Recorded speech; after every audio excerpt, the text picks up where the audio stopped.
school and came into the school and said, "Let's go, kids! As many as you can."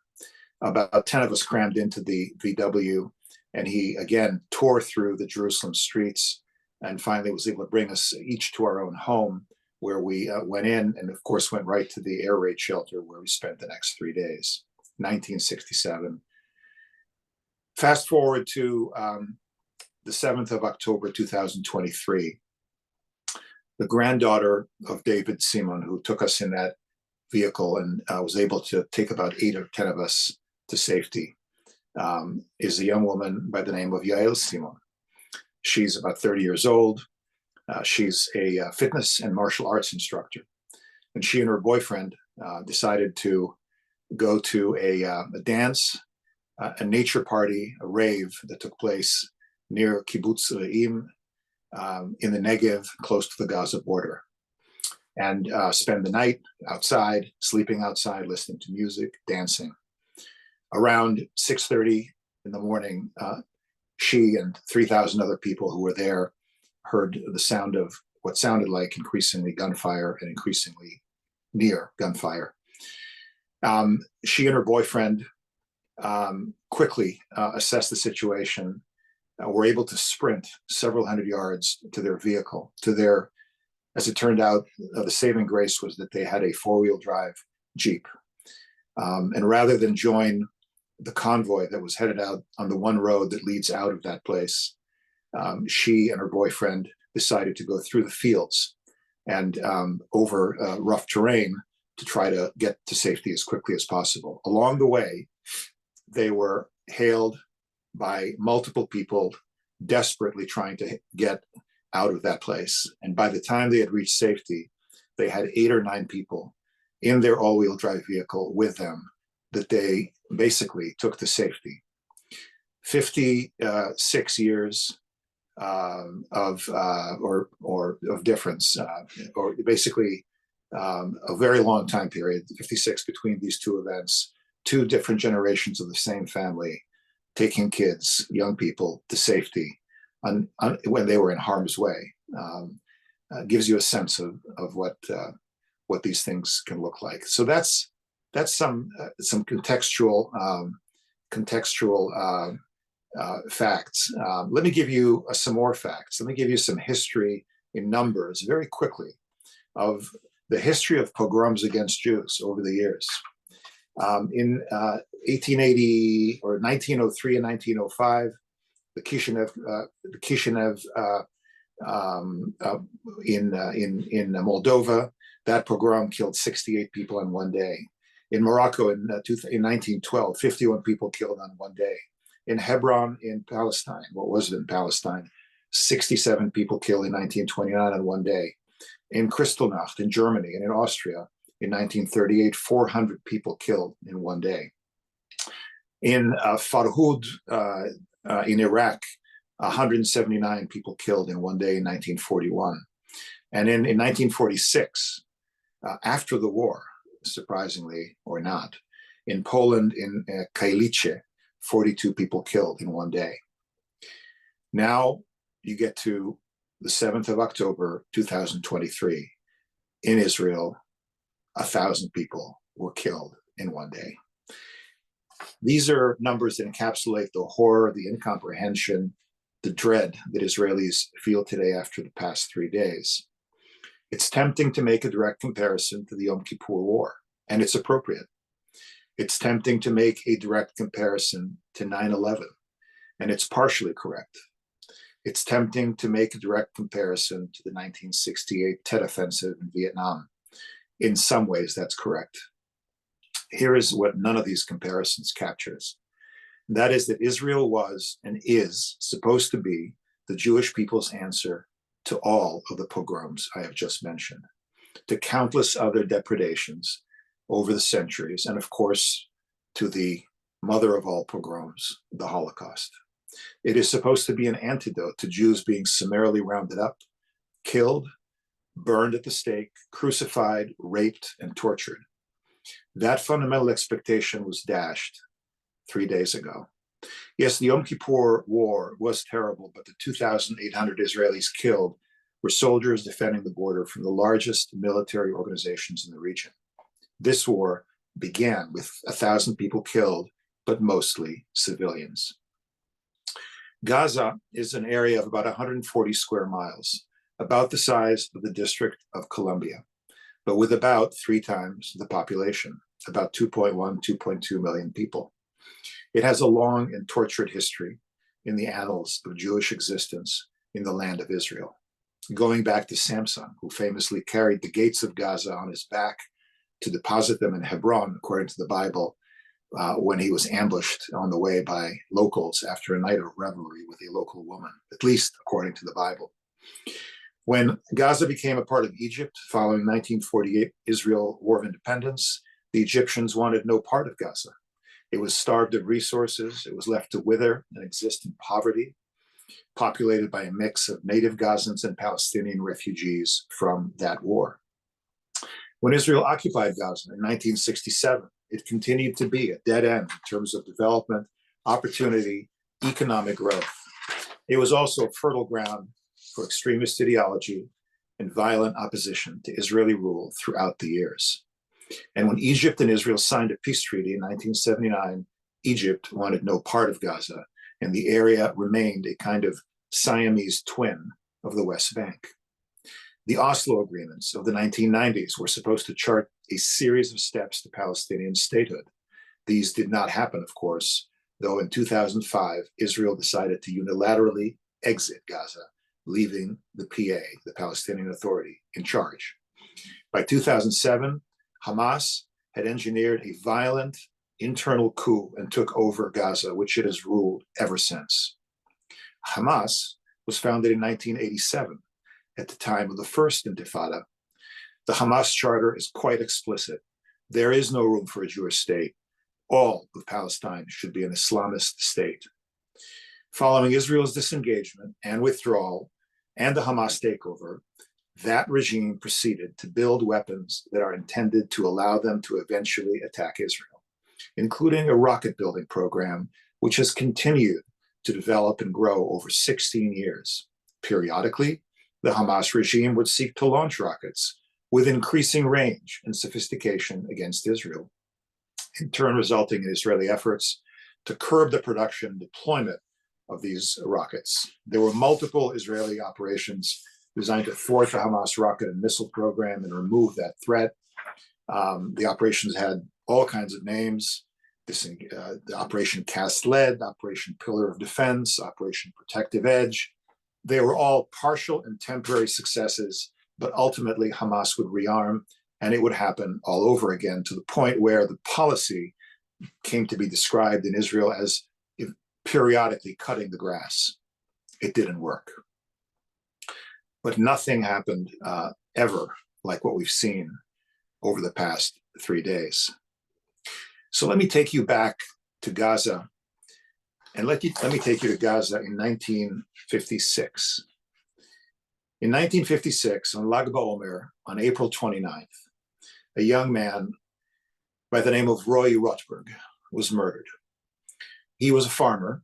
He actually had grown up in Tel Aviv and had volunteered to go live in Gaza, next to Gaza, in a very small settlement called Nachal Oz, which was a new settlement that was started in 1953. And he volunteered to live there in order to settle an area that was in harm's way. He became the security coordinator for the kibbutz. And on the 29th of April, 1956, he was ambushed by Gazans when he was working the fields. He was shot off his horse, as it turns out. He was killed. His body was dragged into Gaza, where it was basically strung up. A day before Roy Rotberg, who left a wife and a young child, was killed, Moshe Dayan, the chief of staff of the Israeli Defense Forces, had visited the area around Gaza in order to tour and see a number of military units and positions, and also visit some of the settlements there. He was very taken with a young officer who he met that day, Roy Rotberg. And when he heard that he was killed, literally a day after he had been there, Dayan decided to go down and actually personally eulogize Roy Rotberg. Here is some of what Moshe Dayan said on that sad day. How did we shut our eyes to the reality of our fate, unwilling to see the destiny of our generation in its full cruelty? Have we forgotten that this small group of young boys settled in Nachal Oz is carrying the heavy gates of Gaza on its shoulders? We will make our reckoning with ourselves today. Let us not flinch from the hatred that accompanies and fills the lives of hundreds of thousands of Arabs who are sitting and longing for the moment their hands can get our blood. We must not avert our gaze, lest our hands be weakened. That is our generation's fate and our life's choice, to be willing and armed, strong and unyielding, lest the sword be knocked from our fist and our lives cut down. Roy Rotberg, the blonde boy who left Tel Aviv to build his home alongside the gates of Gaza to serve as our wall. Roy, the light in his heart, blinded his eyes, and he did not see the flash of the blade. The yearning for peace deafened his ears, and he did not hear the sound of murder lurking. The gates of Gaza weighed too heavily on his shoulders, and they defeated him. That was the eulogy, part of the eulogy of Moshe Dayan for Roy Rotberg. And now let me take you to the same settlement, Nachal Oz, 3 days ago, October 7th, 2023. There's a family who live in Nachal Oz, and that family is the Tibon family. Amir Tibon is 35 years old. He has a wife and 2 young daughters. He's a correspondent for Haaretz, and he moved there from Tel Aviv, seeking a quiet pastoral community to have his family live in a place that has a high quality of life. The Tibon family's been used to occasional sirens because of missile attacks and rocket attacks. That's a normal part of life, or it passes for normal around Gaza. But on the morning of the 7th of October, after the sirens went off and they went into their mamad, their safe room, they heard other sounds, the sounds of gunfire, which drew closer and closer until the gunfire was right outside their window. They heard voices in Arabic. They heard doors and windows being shot at in houses across the street. As the Hamas terrorists entered them, they heard screams of neighbors. And they, in their mamad, told their daughters, "We have to be quiet. Somebody will save us." In Tel Aviv, Noam Tibon, Amir's father, heard what was happening that day. Major General Noam Tibon, 62 years old, is a former Special Forces general, retired. He doesn't look 62 if you meet him. And that morning and throughout the day, he heard that there was nobody in charge around Gaza, that people were, in fact, in their homes, and increasingly in dire circumstances, and that the army was having a tough time getting down there. And Noam Tibon, Amir's father, decided to take action. He took his registered licensed firearm, told his wife, "I'm headed down there," got in his car and drove towards Gaza. Along the way, he encountered groups of special forces folks, young fighters who were in groups because they were waiting to join their units, but there were not any units to join because it was all happening so quickly. He asked one of them to come with him. He said, "I'm going to try to find my family." And so he and a special forces individual together went down and ended up at night, arriving after passing through several groups of Hamas terrorists and killing 5 of them along the way, arrived in Nachal Oz at night. At 2 a.m, he knocked on the window of the house where his son and daughter-in-law and the grandkids were there. One of his grandchildren looked through the window and she said, "Grandfather is here to save us." So 2 very different events, separated by 67 years in exactly the same settlement, illustrate exactly what Israel's been up against for so many years. Happily, the Tibon family is safe. Many others are not. And Dayan's words, which I read to you a few minutes ago, ring true today. in my view at least. Now for some facts.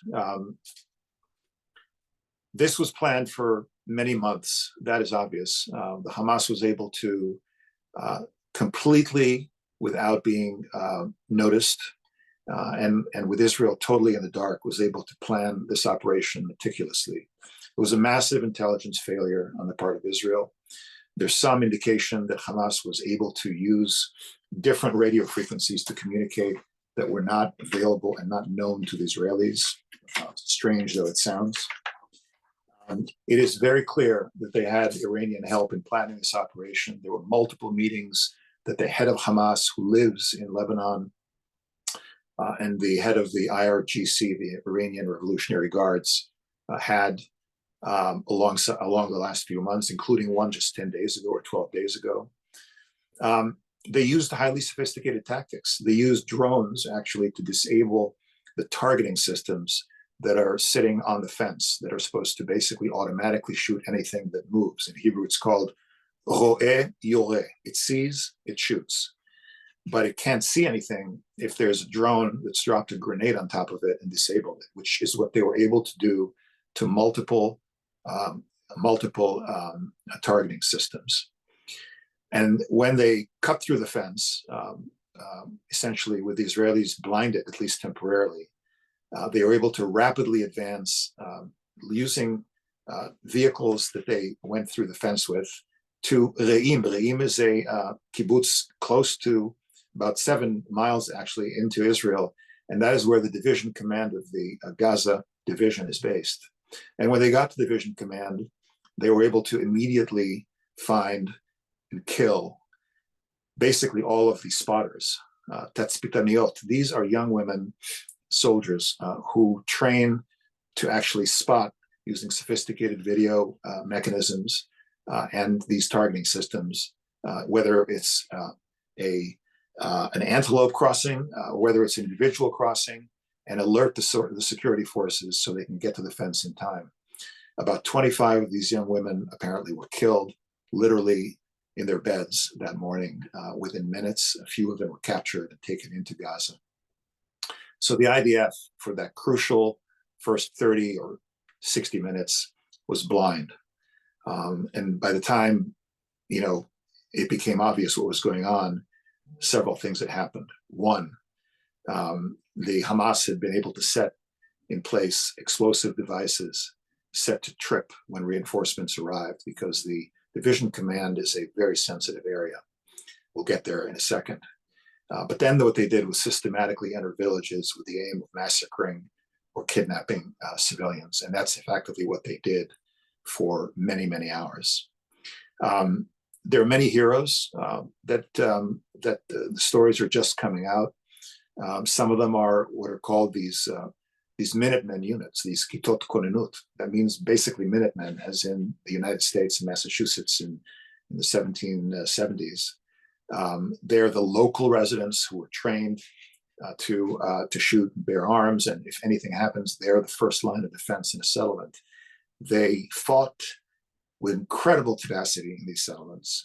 Many of them were killed, and in large numbers, but they were able to really blunt and delay the terrorists for many hours in some cases, and save many, many lives. And then there were reservists who came, freelance reservists, hundreds of reservists just streamed down to Gaza, especially from elite units with names like Matkal, Shaddag, 669. And these are people who they know how to fight, but they were coming down in small groups. And so they had to organize into units and go into action with almost no time to actually plan anything. And so when they tried to enter the division command headquarters, all of those devices that were set by the Hamas actually exploded when they went through the gates, and many of them were killed. And that is why you have names from these units in large numbers appearing on the names of casualties. There were thousands of Hamas terrorists, and even the most well-trained Israeli special forces were not able to, in some cases, survive. Where does this go? Um, I don't know, but my sense is that there will be a land invasion of some kind very, very soon. Um, Massive air bombardment continues, including areas that have never been hit before, including areas where villas that house the senior leaders of this kleptocracy called Hamas live. And the idea is, I think, to root out Hamas as a viable military force, because clearly, and I've said this to people I've talked to the last 3 days, there's no way Israel can leave Hamas as a viable military force. You might as well just sign a death sentence or jump off the nearest building. It's a suicide. It's a suicide story. Hezbollah in the north is a question mark. It is not clear whether they will join the fight. An important element here is that the United States has moved an aircraft carrier group to the Eastern Mediterranean. That is a message to Hezbollah. That is a message to their patrons in Iran that you don't want to mess. As somebody once said, you don't want to pull on Superman's cape. I think the Iranians, whatever they do, must be thinking very, very carefully about their next steps, given that communication from the United States. Today, there was a joint announcement by Germany, Italy, the U.S., Britain, and France that they will not let Israel down and will supply Israel with what it needs. So militarily, my sense is this will be a very difficult battle, including some land invasion. But my hope is that it can be consummated with a period of, a week, 2 weeks, 3 weeks, no more than that. We'll have to see. There's going to have to be a very, very serious commission of inquiry at some point in the future about what happened here. This was the worst single day in the history of the state of Israel for the IDF. A shocking lack of preparation. The political echelon and the military echelon will have to pay for their sins of omission, and Israel will have to learn from this. Before I turn to questions, I just want to say that I am quite hopeful that Israel will learn from this. Israel's had tough times before. 1% of the entire population died in the War of Independence. In 1973, the Syrians nearly broke through to the Galilee. 2023 will turn out to be another day that will live in infamy, just like Pearl Harbor. But Israel, like the U.S., and like Warren Buffett likes to say, never bet against the U.S., never bet against Israel. So I am hopeful that ultimately some good will come of this, but it's a difficult time.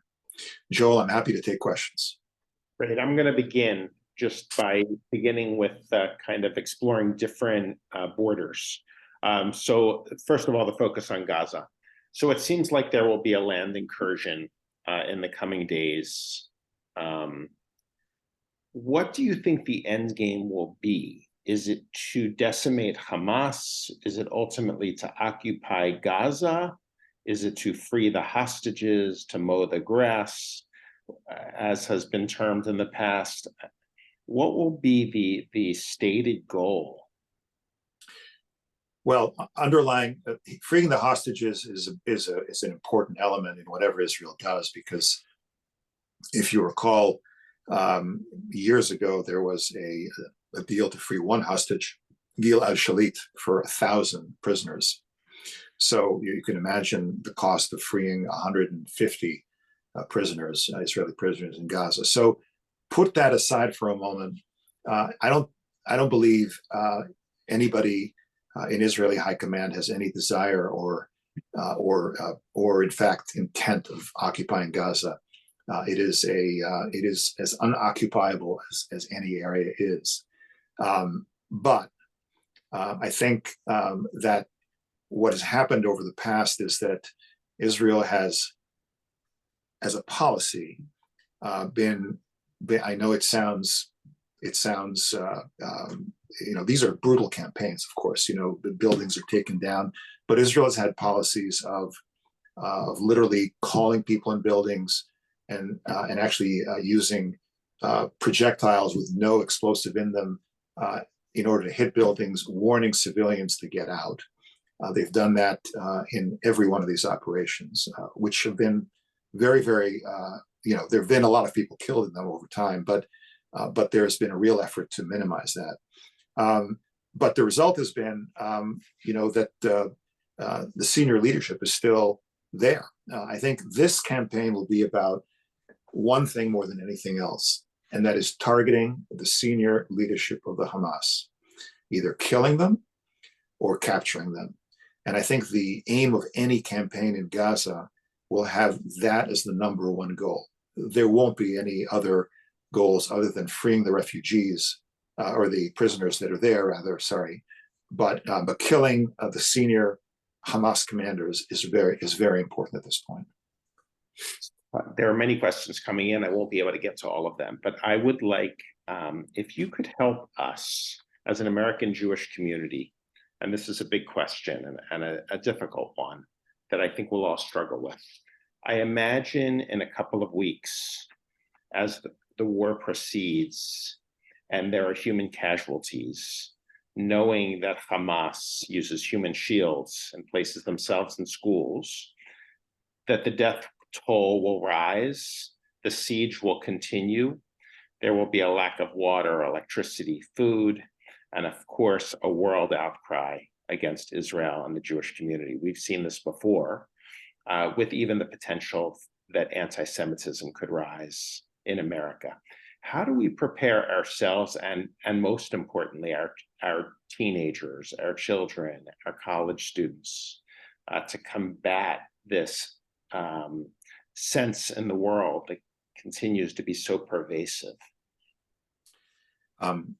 So this is a really great question and a very tough proposition, because the amount of disinformation and the amount of social media mayhem that's out there is, as we know, enormous. I think that that there's a real need to provide some basic facts, education, and workshops to young people, particularly in this country, and do so on an expedited basis, using young people that are both American and Israeli, to talk to groups and explain to them the background of what has happened here. The more communication and the more education can take place as soon as possible, and I know there are groups being organized for this as we speak, the better off we will be, and the better off the young people will be fielding questions.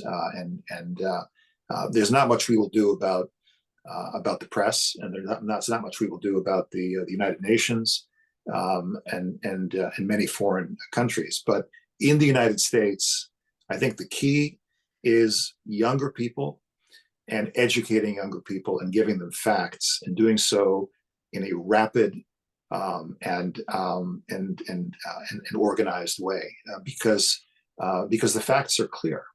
This is a kleptocratic regime, self-enriching, which is essentially abusing its own population and using the flag of Islamic, essentially ISIS, to rally a cowed citizenry and promise them redemption and Jewish blood running in the streets. I mean, that's all this is. This is just this. That's the whole story. We need to educate our young people. And in Gaza, why do you think Israel is now no longer creating the warning system within Gaza, where they have an explosion on the roof before they level the building? I understand that the last day or so that's been the case. I don't know if that's going to continue to be the case.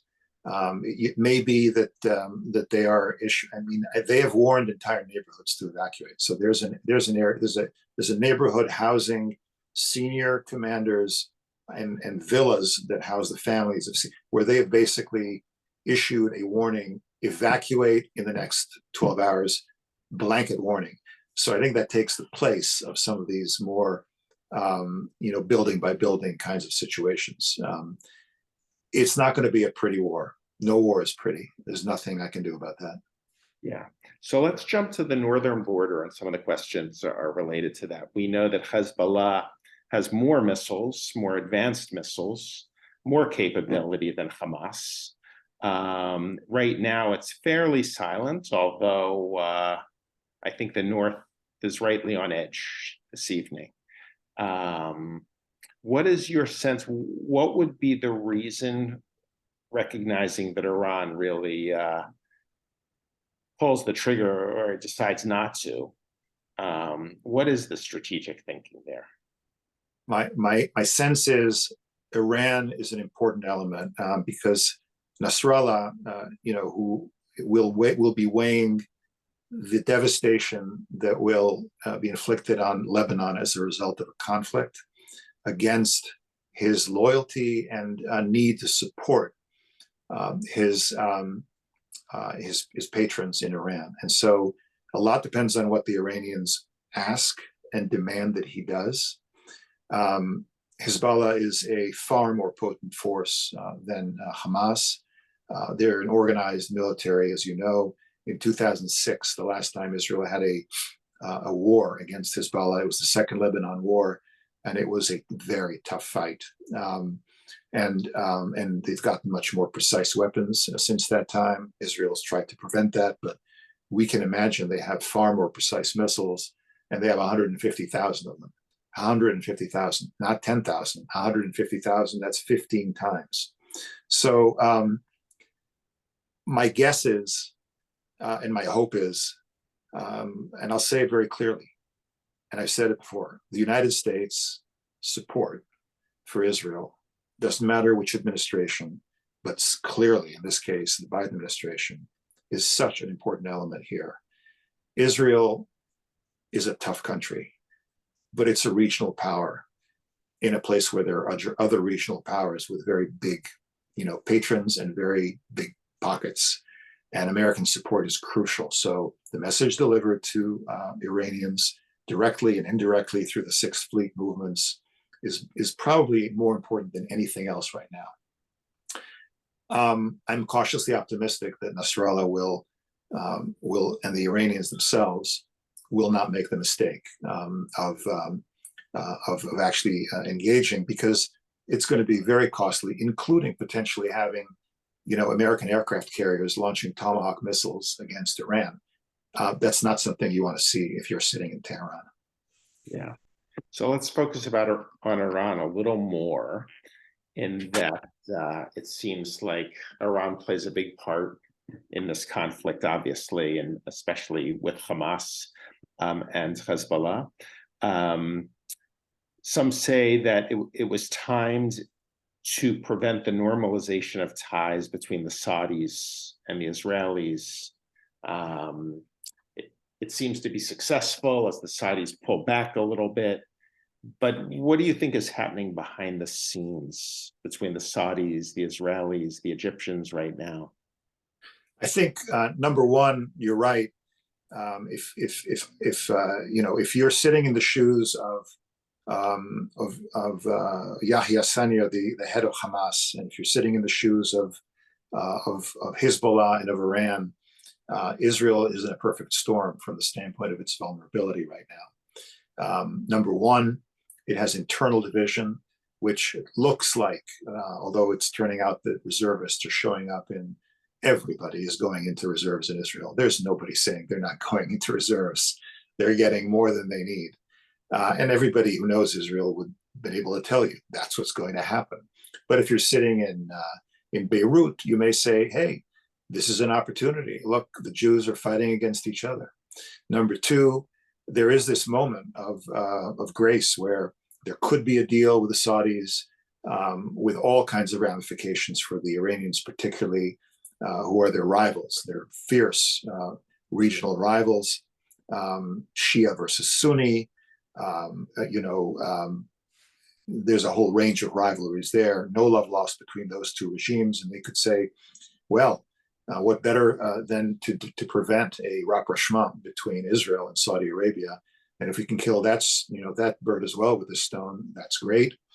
And so there are lots of good reasons for them to have done this.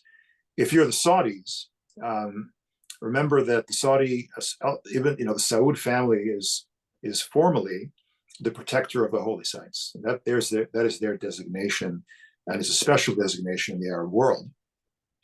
So they've had to sort of tread this very fine line. MBS, like him or not like him, decided to cross that line potentially with Israel.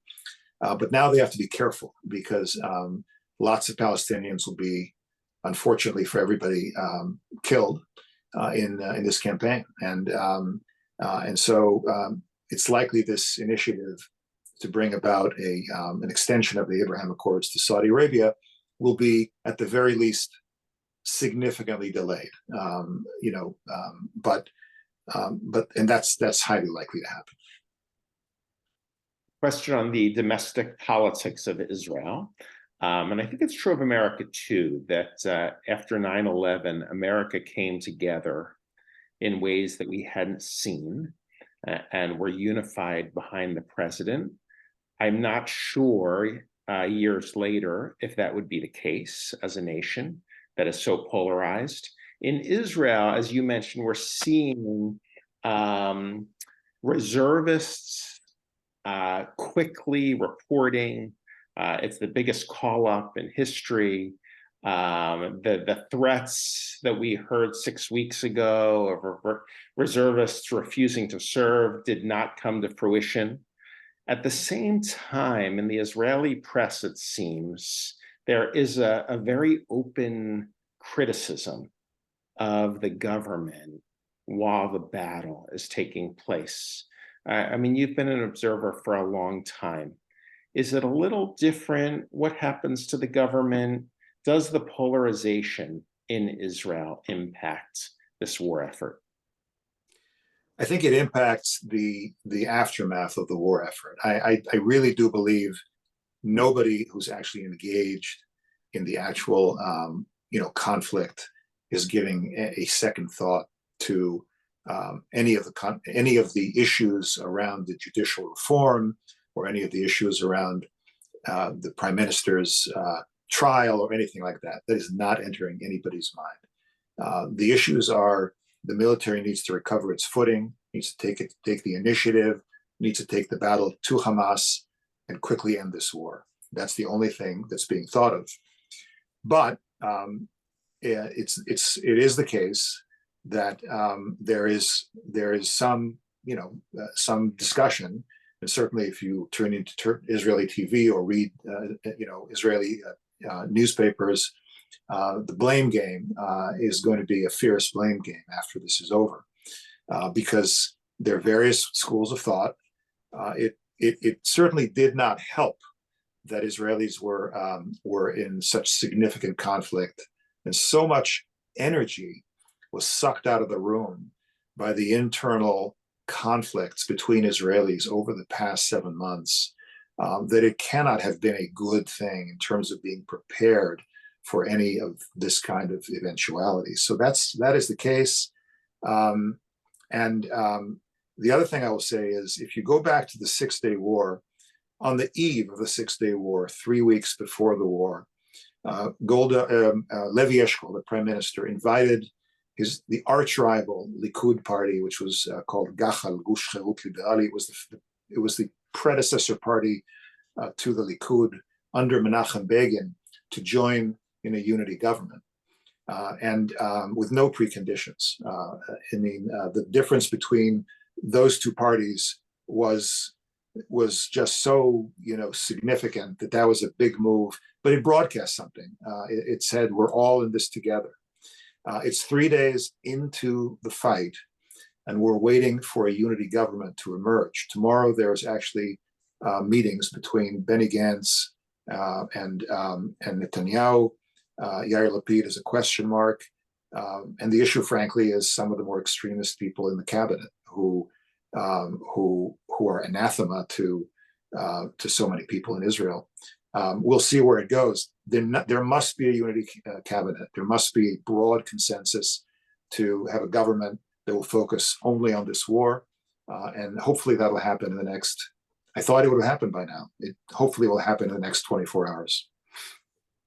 So I'm going to ask one final question, because it's 8:50 and we've already gone over time, but not one participant has left, and we have 354 Zoom boxes at this time, which is quite extraordinary. And and suggests a great need in our community. So Gideon, before we ask that last question, I want to invite you back to address us once again. Something tells me this is not going to be quick. It's not going to be easy. And our community is going to want to continue to stay very close to this matter. So I hope we can do this. We put this together, obviously, in less than 2 days. And here we are, hundreds and hundreds of individuals from our community. And so I hope we can schedule another one as things develop. And I do want everyone to know that our Israel committee is meeting right after this Zoom call to continue to develop a response. We have already alerted people to CJP's initiatives in terms of a collection. Or Hadash is also starting a fund that will, in its entirety, go to those in need in Israel. And we're hearing many solicitations of great need, and we will forward those and continue to support those efforts. But can you just help us as an American Jewish community that's feeling helpless? What can we do at this moment in time? That's a great question. So number one, obviously funds are important, set that aside. Number two, if you know somebody in Israel, call them, email them, text them, WhatsApp them. I have been struck by the degree to which people I'm close to in Israel feel alone, feel at risk. These are people who don't normally feel that way and are, I'd say, in shock to some extent about the events of the past 3 days. And I think, giving them a virtual hug, if you will, and talking to them and telling them how important they are to us, how we are brothers and sisters, and asking them, what can we do, is probably the single most important thing that we can all do for people in Israel. I would say for those of us who are on social media and do that kind of stuff, get on social media, refute the lies and the absolute trash that is being disseminated, including preposterous stories. That's always important. And